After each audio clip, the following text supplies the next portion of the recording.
Hi friends, ഇന്ന് ഞാനൊരു ഉരുളക്കിഴങ്ങ് കൊണ്ടുള്ളൊരു കറിയാണ് ഉണ്ടാക്കുന്നത്.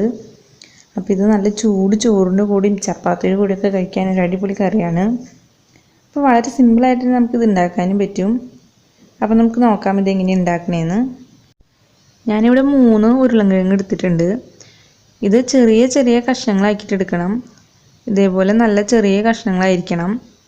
അപ്പോൾ ഇതൊന്ന് കുക്കറിൽ വെച്ച് നമുക്കൊന്ന് വേവിച്ചെടുക്കണം.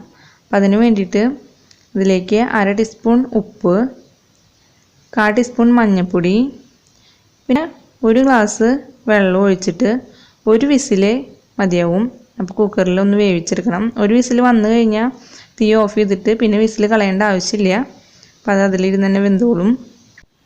അപ്പോൾ ഉരുളക്കിഴങ്ങ് വേവുന്ന നേരം കൊണ്ട് നമുക്കൊരു ചീഞ്ചട്ടിയിലേക്ക് കുറച്ച് വെളിച്ചെണ്ണ ഒഴിച്ചു കൊടുക്കാം. വെളിച്ചെണ്ണ നന്നായി ചൂടാവുമ്പോൾ അതിലേക്ക് 1 ടീസ്പൂൺ ഇഞ്ചി വെളുത്തുള്ളി നന്നായി ചതച്ചത് ഇട്ട് കൊടുക്കാം. അത് ഈ വെളിച്ചെണ്ണയിലൊന്ന് നന്നായി മൂക്കണം. അപ്പോൾ മൂത്ത് കഴിഞ്ഞാൽ നമുക്ക് 2 സവാള അരിഞ്ഞത് ഇതിലേക്ക് ചേർത്ത് കൊടുക്കാം. നന്നായി ചെറുതായി അരിയണമെന്നില്ല, ഇതേപോലെ അരിഞ്ഞത് ഇട്ട് കൊടുത്തിട്ട് നന്നായി വഴറ്റി കൊടുക്കണം.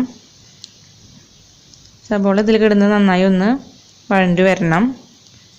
സവാള വേഗം വഴണ്ടി വരാനായിട്ട് ഇതിലേക്ക് 1/4 ടീസ്പൂൺ ഉപ്പ് ചേർത്ത് കൊടുക്കാം.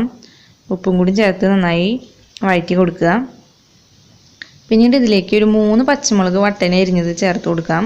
ഇത് നല്ലൊരു എരിവുള്ള ഒരു കറിയാണ്. അപ്പോൾ അതുകൊണ്ടാണ് 3 പച്ചമുളക് ചേർക്കണത്.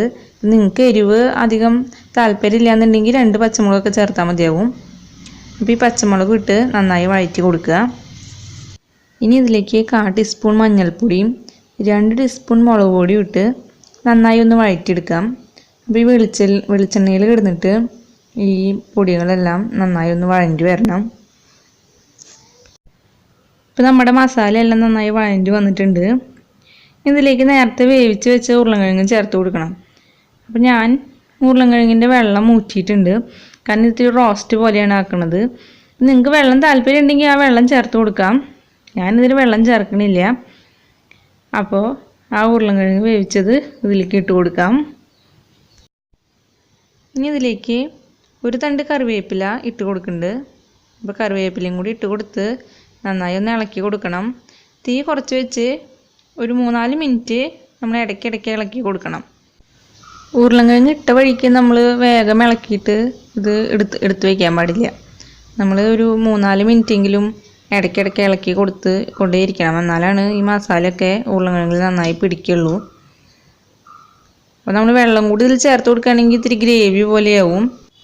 ഗ്രേവി ആയി കഴിക്കാൻ താല്പര്യമുള്ളവർക്ക് വെള്ളം ചേർത്ത് കൊടുക്കാം.